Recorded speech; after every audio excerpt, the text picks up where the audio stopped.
La semana pasada, el periodista venezolano Rory Branker fue detenido de manera arbitraria, sumando así 12 comunicadores sociales privados de libertad, sin contar a otros trabajadores de la prensa. Para conocer un poco el estatus de esta situación, le damos la bienvenida a Edgar Cárdenas. Él es secretario del Colegio Nacional de Periodistas Seccional Caracas. Un saludo, Edgar. Buenos días. Hola, buenos días. Saludos, Laura. Agradecidos por la invitación. Saludos a toda la audiencia. Edgar, desde el CNP han podido confirmar el paradero del periodista Rory Branker y las razones oficiales de su detención. ¿Se sabe dónde está y bajo qué cargos él ha sido arrestado específicamente? No, hasta ahora se desconoce su paradero. Se han hecho todas las diligencias pertinentes, no solamente sus familiares, sino el propio Colegio de Periodistas de esta seccional, y niegan esté recluido en las sedes de los cuerpos policiales que hemos ido a visitar, ¿no? Y por supuesto desconocemos también las razones por su detención, de su detención, que dejamos claro que son una detención arbitraria, puesto que inclusive fue detenido en una avenida caraqueña cercana a su residencia. Le preguntaron si era Rory Branca, él respondió que era así, y posteriormente lo llevaron a su residencia, de donde sustrajeron unos equipos de computación sin orden de allanamiento, sin ningún tipo de autorización, por lo cual insistimos nosotros que en Venezuela se sigue violando el debido proceso, se respetan las condiciones en las cuales se debe seguir ejerciendo el periodismo y necesariamente esto debe cesar. Mm. Ahora, ¿hubo alguna publicación, algún reportaje que él pudiera haber generado para que se produjera esta detención? Porque claramente en Venezuela está bastante restringido el acceso a la información y si no estás bajo esa línea, pues tiendes a correr el riesgo a ser detenido. Él quizás pudo haber incurrido en esto. Pero hemos estado revisando y no hemos encontrado indicio alguno de que sea esa la situación. Mm. Precisamente por eso es que nos preocupa, porque no conocemos. Y sobre todo que no hay una confirmación oficial ni siquiera de su detención, aunque sabemos que está detenido. No hay una información oficial ni sobre su detención, ni sobre su estado, su condición física, y mucho menos sobre su paradero. Ahora, ¿qué tipo de proceso legal podría enfrentar Rory? ¿Qué antecedentes hay, por ejemplo, en casos similares de periodistas detenidos? Sí, en un país como Venezuela, donde la libertad de expresión se encuentra en una situación bastante difícil, donde ejercer el periodismo se ha convertido no solamente en una profesión de alto riesgo, sino que esto deriva en la censura y la autocensura que asumen los Mm. periodistas, por miedo, porque yo pienso que aquí lo principal es que el periodista tiene miedo por todo lo que ha venido observando en los últimos tiempos, donde se ha desarrollado toda una política de agresiones a periodistas y medios. Ahora, se expone de acuerdo a la experiencia que tenemos y a todos los casos que hemos venido nosotros evaluando en estos últimos tiempos, se expone a imputaciones siempre injustificadas, siempre sin causa. Estamos hablando de instigación al odio, estamos hablando de asociación para delinquir, conspiración y sobre todo la instigación al odio que nosotros en Venezuela lo consideramos como una especie de delito comodín, porque es que prácticamente se le imputa a todos los periodistas que estén detenidos. ¿Qué acciones está tomando el CNP y otras organizaciones para exigir la liberación de Rory y de otros periodistas que están actualmente detenidos? Sí, estamos en constante denuncia y yo pienso que eso es lo fundamental, visibilizar la situación del ejercicio del periodismo en Venezuela, que la gente conozca los casos, porque el asunto es no solamente la violación a la libertad de expresión, sino la violación al derecho a informar y a ser informados, ¿no? Que es parte de esa libertad. Y que no es un asunto solamente de los periodistas, sino que es un asunto ciudadano, porque estamos hablando aquí menos información y más censura. Y por supuesto que entonces el Colegio Nacional de Periodistas, otras organizaciones de derechos humanos y defensoras de los derechos de los periodistas y organizaciones no gubernamentales, por supuesto, primero insisten en la denuncia y en segundo lugar, por supuesto, exigir la libertad a través de las distintas campañas que desarrollamos a través de las redes sociales y las denuncias que podemos hacer entre todos los organismos jurisdiccionales. Hoy se cumplen, por ejemplo, 45 días de la detención del periodista un periodista de Estado Zulia, Leandro y Belices Cubillán, quienes fueron detenidos cuando le dan cobertura en la Plaza República a una Sí. protesta.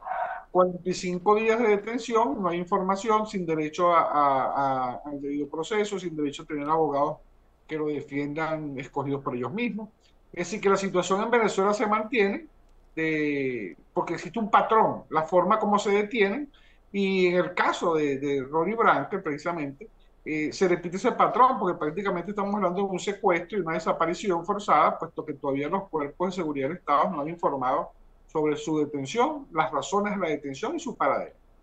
Ahora, muchos de los periodistas detenidos han sido acusados, como lo decías anteriormente, de delitos como instigación al odio, conspiración, pero en la mayoría de los casos estas detenciones pareciera estar motivadas por su trabajo informativo. Y esto se ha visto a lo largo de estos 24 años prácticamente. ¿Cuáles son los argumentos oficiales que el gobierno suele presentar para justificar estas detenciones? ¿Existen bases legales reales para ellas o son simplemente una excusa para silenciar las voces críticas del oficialismo?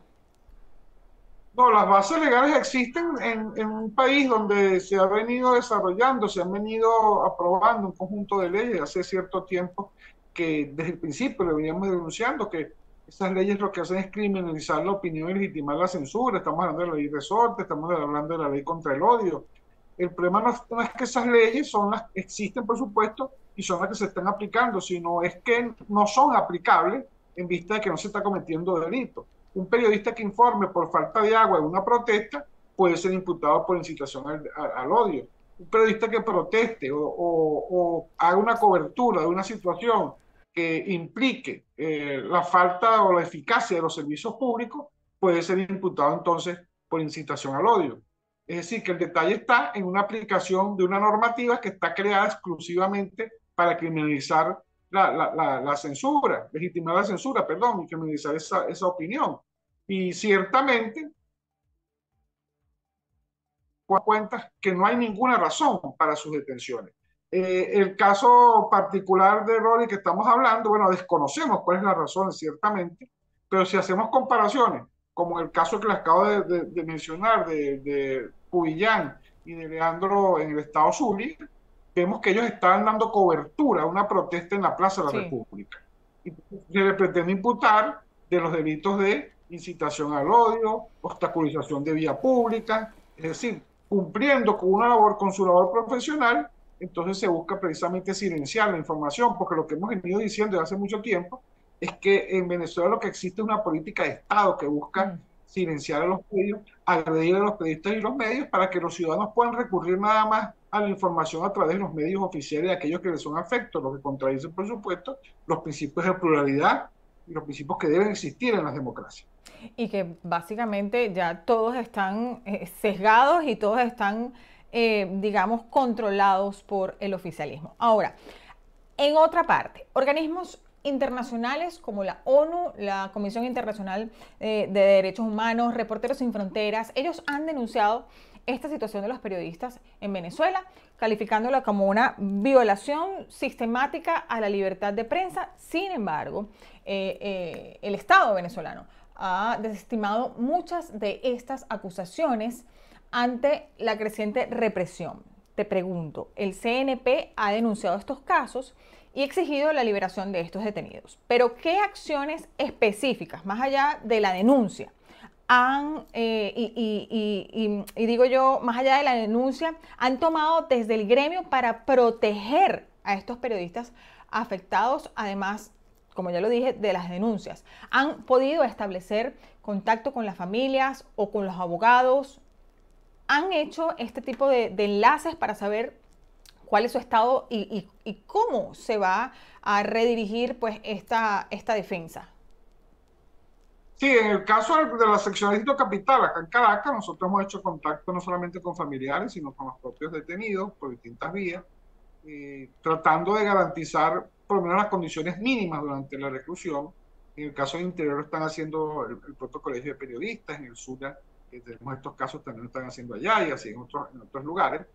Pero sobre todo lo importante no solamente es insistir en la denuncia, sino invisibilizar la situación que existe en Venezuela a través de la canalización de todo esto, a través de las distintas organizaciones internacionales en materia de Sí. derechos humanos y protección de derechos. Yo creo que eso Edgar, es fundamental. Edgar, disculpa que te interrumpa, pero me gustaría saber, porque el tiempo en televisión es corto, rápidamente, ¿tienen información acerca de la salud del resto de los periodistas que están detenidos en Venezuela? No solamente de Rory. Sí, no, sí, en el caso de Roy desconocemos, en el caso de los Sí, otros periodistas y trabajadores de la prensa, sí estamos al tanto de que más allá del maltrato de estar detenidos, se les ha venido permitiendo el ingreso de los medicamentos, eh, más allá de que algunas veces suspenden las visitas, que eso es importante destacarlo. Cada vez que se desarrolla una protesta exigiendo la liberación, cada vez que hay publicaciones, en muchos casos suspenden la visita de esos colegas que están detenidos y demás trabajadores de la prensa. Es importante recomendaciones. destacar, Sí, continúa. perdón, Las sí, recomendaciones y es importante. rápidamente para los periodistas que día a día se enfrentan, sobre todo en la calle, a esta persecución y a esta, por supuesto, autocensura justificada completamente. Bueno, lo importante es insistir en seguir informando, por supuesto. Lo importante también es que entendamos que la seguridad nuestra es fundamental, nuestra vida es fundamental, evidentemente es lo primero, pero recurrir a los protocolos básicos que tienen que ver con la autoprotección, con la seguridad, Sí. con cubrir las pautas en conjunto, en equipo, llevar un registro de todo el plan que tenemos para hacer cualquier tipo de cobertura, si la consideremos muy sencilla y por supuesto no solamente dejar información en el medio, por supuesto, en el que elaboramos, sino Sí. también a los cercanos nuestros. Bueno, Edgar, muchísimas gracias por la lucha que día a día enfrentan y deseo que en un próximo contacto tengamos mejores noticias que compartir. Muchísimas gracias por haber estado con nosotros. Hasta pronto. Saludos, bueno. Sí, era Edgar Cárdenas, él es secretario del Colegio Nacional de Periodistas Seccional Caracas. No se aparten, porque ya venimos con más de su programa. Buenos días.